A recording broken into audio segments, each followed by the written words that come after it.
The data that we summarized over the past 6 years has shown that the Holstein bull calves, the TSP values are still well below what we would recommend for Holstein heifers. Although I will say that we're getting much, much better. I've really seen a change from the first data we have to the most recent. The averages for the group of calves we bring in have really gone up.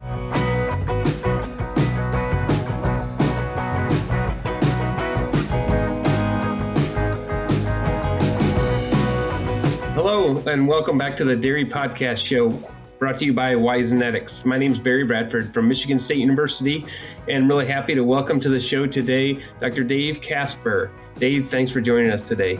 Oh, thank you very much. It was a pleasure to join you. So Dr. Casper runs his own Casper's Calf Ranch and does research there. We'll get him to tell us a little bit about that in a second. But Dave, help us understand how you got into working with dairy cattle and nutrition. Did you grow up on a farm, or how did you start down this path? Yes, I actually grew up on a livestock farm in southwest Wisconsin. So we would milk between 60 and 90 cows and been around the dairy cattle all my life.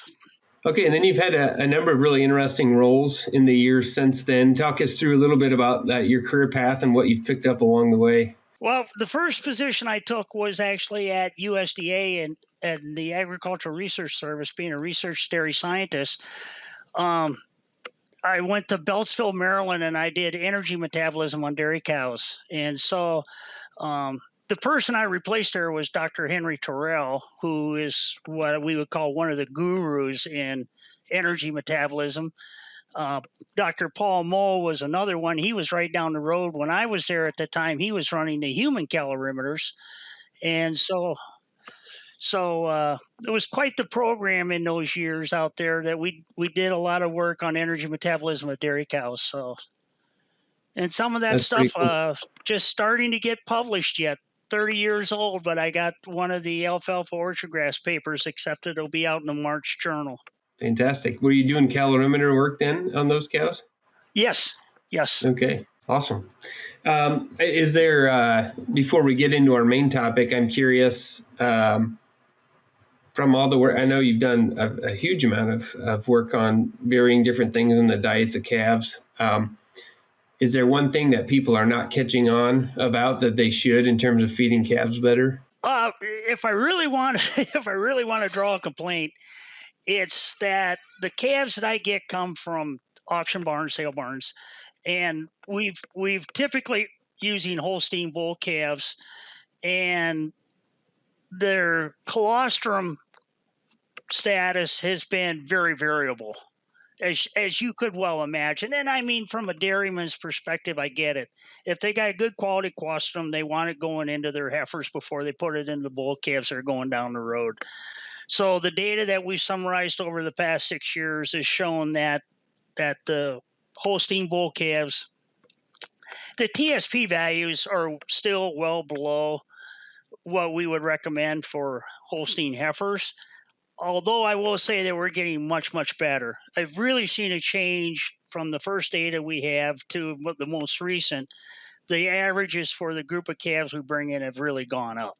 No, that's good. At the same time, I got to commend the dairy producers that they are getting the colostrum into the Holstein bull calves. And what's kind of interesting about that is it definitely is worth the value, because the other day I was at the auction barn and Holstein bull calves are going for $1,400. That's crazy, isn't it? Compared to what we used. The old joke was if you went to town with 3 calves in the back of the truck and stopped for a cup of coffee at the cafe, you come out, there's 3 more in the truck. Right. Not so much anymore. Not so much anymore. Jones Hamilton is proud to support this episode and support healthier environments with our pH control product, Surface. Surface controls ammonia, improves air quality, and supports hoof health to create healthier spaces for calves, cows, and the people who care for them. Backed by decades of experience in animal agriculture, Jones Hamilton helps producers leverage the power of pH to support herd health, welfare, and productivity. Learn more at joneshamiltonag.com. Awesome. Okay, well, today we want to talk about another major factor affecting calf health and growth, and that's air quality, environmental quality, I guess, around the calves. And maybe we could start off with, what's your perspective? I'm sure it varies by part of the country, but perspective on what proportion of calves are raised in a hutch or something like a hutch versus different systems today. I'm not sure that I have a good percentage number for you on that, Barry, but I would still think that the calves that are raised in hutches is still going to be quite high, like 40, 50%, maybe a bit more. I do know that there's a lot of facilities that have been built, for calves, because when you're outside in December and January in Wisconsin, Minnesota, it's not that nice. And, you know, people are right up front. We built the facilities not necessarily for the calves, but we built it for the people or the employees. And so, and obviously the bigger the operation is, the more economic resources they have to do that. But I would still think it's going to be around 40, 50% are raised in hutches. Yeah, that makes sense to me. I agree with that. So, what are, I guess, some of the pluses and minuses of a hutch, and thinking about how to make it optimal for preventing disease, I guess?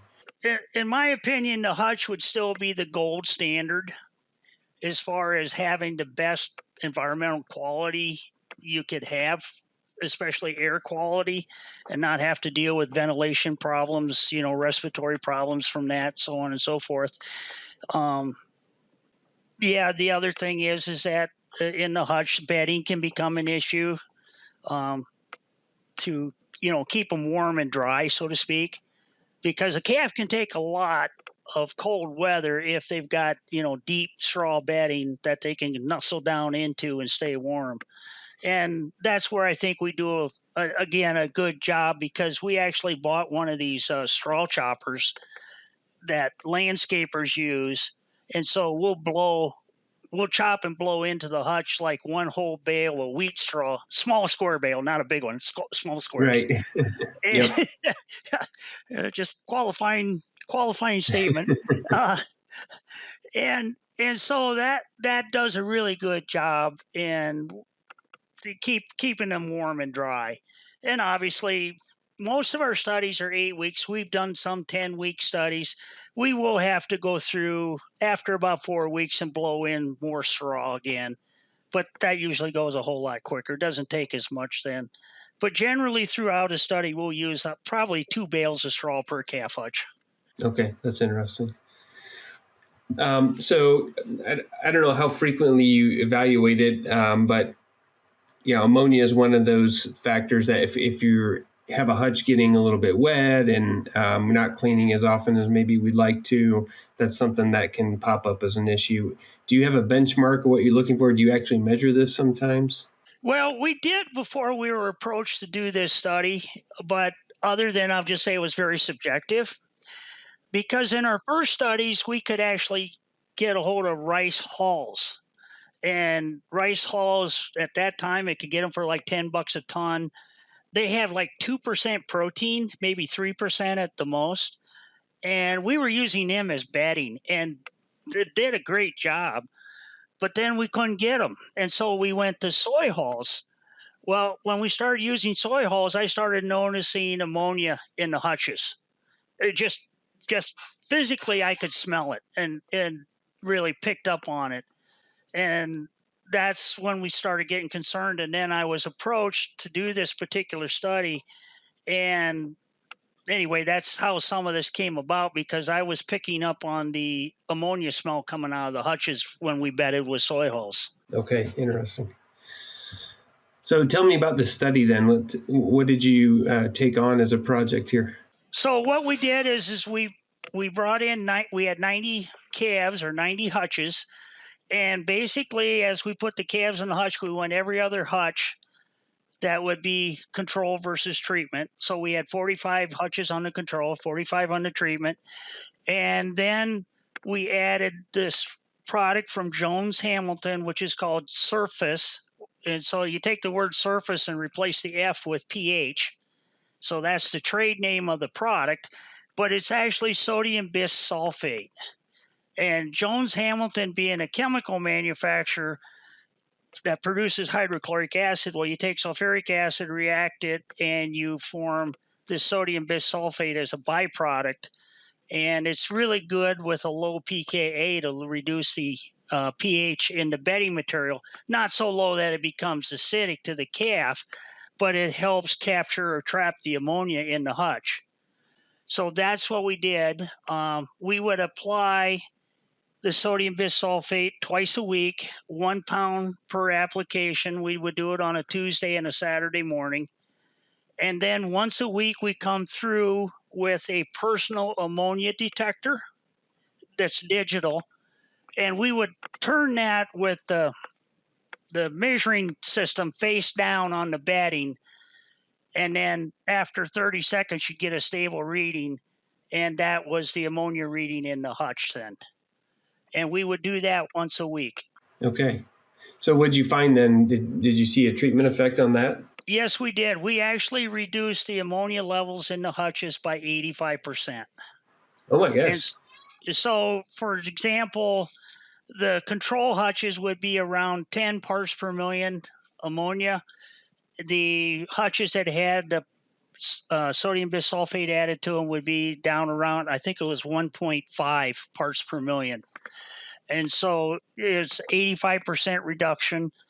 If you go back into the literature, you can find different numbers, but basically the range is 4 to 6 parts per million. Above that, you will actually start seeing performance losses or performance challenges. I'll put it that way.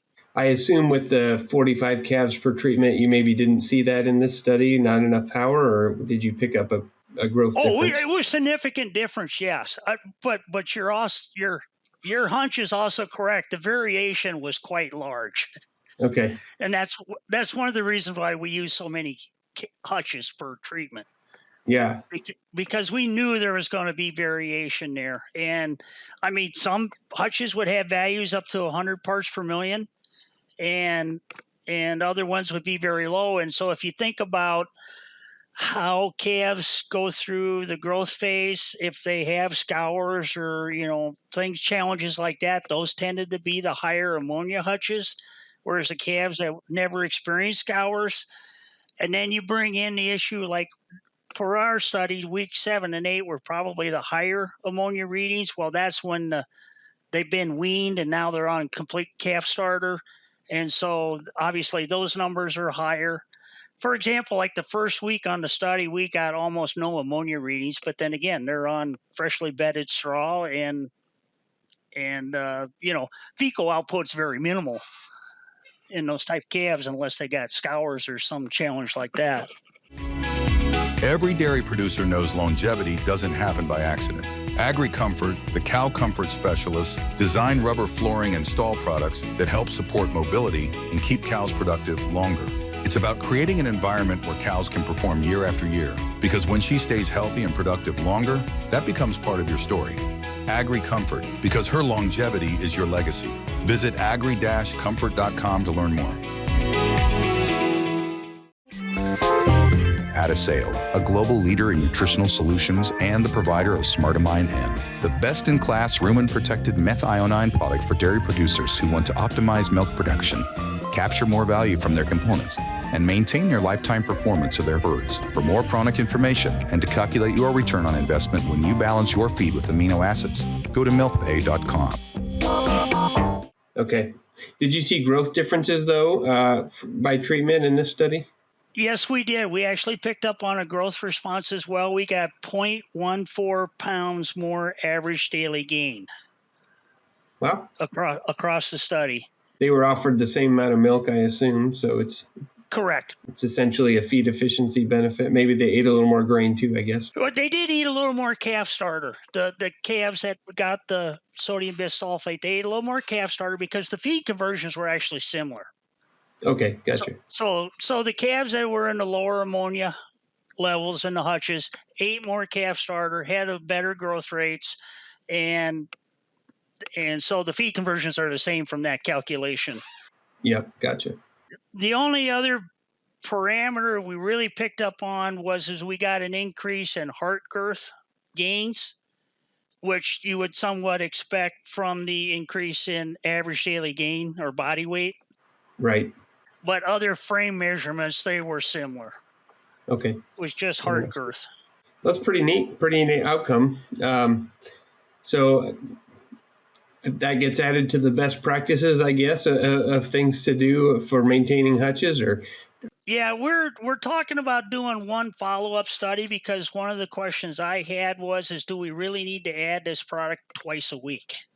Okay, sure. And I would think it would fit into management systems a lot better if we could do an application once a week. And that's what we're looking at doing this summer, is to repeat the study basically and just do an application once a week, and then see if we get the same reductions in ammonia concentrations that we did by doing a twice a week application. But the thing I was going to say is if you take the gain that we got in body weight across the study, we picked up about $48 in additional income per calf by the improvement in average daily gain / body weight. Because when I sold the calves last fall, I got a little over $6.15 per pound. So it definitely pays. Yeah, that's cool. What is the cost then per calf per week or per day or however you want? I don't have that number, Barry. Okay. The people would have to contact Jones Hamilton or their local dealer that handles the product. As I said, the trade name is Surface, but it is sodium bisulfate. But I would contact those folks. Obviously, they donated the product to me for the trial. Sure. Yeah, I understand. Yeah. Okay, fair enough. Pretty neat. Thanks for sharing that. It's time for our famous 3. Help your calves with digestive health and boost performance. By enhancing feed intake and supporting gut health, Digesteron Prime boosts your dairy calves' immunity and growth while increasing profitability. Plus, it has no withdrawal periods, making it a smart choice for your feeding program. Learn more at dsm-firmenich.com/prime. All right. Well, we've got to dig into your brain a little bit here. We've got 3 questions we ask everybody at the end of the episode. And so curious to hear with all your background, what you say to these things. So first of all, what's your favorite dairy related book or resource? Well, I'll say the Journal of Dairy Science / Hoard's Dairyman. Those are the 2 that I would go to first, and I really have enjoyment reading. Yep. Makes sense. Those 2 sound familiar. All right. What about your favorite book or favorite resource outside of agriculture? Actually, it's YouTube. Yeah. And I really like the history side of it. And part of it is my father served in World War II. And the story I like to tell really quick is my dad was slated to be in the second wave to hit the shores of Japan. Oh, wow. And well, his comment was he didn't figure he was coming home. And if you're study history at all, they figured the first wave to hit the shores of Japan was going to be a complete wipeout. And they figured the second wave would be 90% wipeout. But anyway, that's why I follow a lot of the history stuff, because Dad was involved when MacArthur's group that retook the Philippines. Is that right? Wow. Yeah. He didn't tell too many war stories. He would kind of tell about the silly stuff that went on in the Army, but he really didn't talk about the war itself. Yep. Can't blame him. Yeah. Yeah, I can't either. Wow. I can't either. There's probably some negatives too, but it's pretty neat that, if you want to watch something educational, you don't have to wait till 11 p.m. on PBS on a certain day, right? You can pull it up whenever you want these days. So. Yeah. So I get a kick out of that. All right, last question then. In your opinion, what sets successful dairy professionals apart? Well, in my opinion, and I've done this through my entire career, you have to be a voracious reader. And I read a lot of the scientific stuff, obviously, but I also read a lot of the popular press stuff. Mm-hmm. And because what I thought I was good at is troubleshooting performance problems on dairy farms. And you need a wide, broad scope of the knowledge that's out there in order to be able to do that well. And there are some situations that I look back at fondly that yeah, I was able to solve those problems. Maybe not as fast as the dairy producer would have liked, but Sure. but we did get them solved. That's cool. Yeah, it makes sense. It's such a complex system, right? You're not going to probably solve many problems by knowing 1% of it. Yeah. Yeah. So No, I agree with that. Well, Dr. Dave Casper, thanks so much for being on the show today. I've enjoyed the conversation. you're welcome. It was a pleasure, and anytime. So this has been another episode of the Dairy Podcast Show brought to you by Wisenetics. And if you haven't liked the show, what are you doing? We've been on for years now. Make sure you hit the button so you don't miss the next episode. Look forward to seeing you then.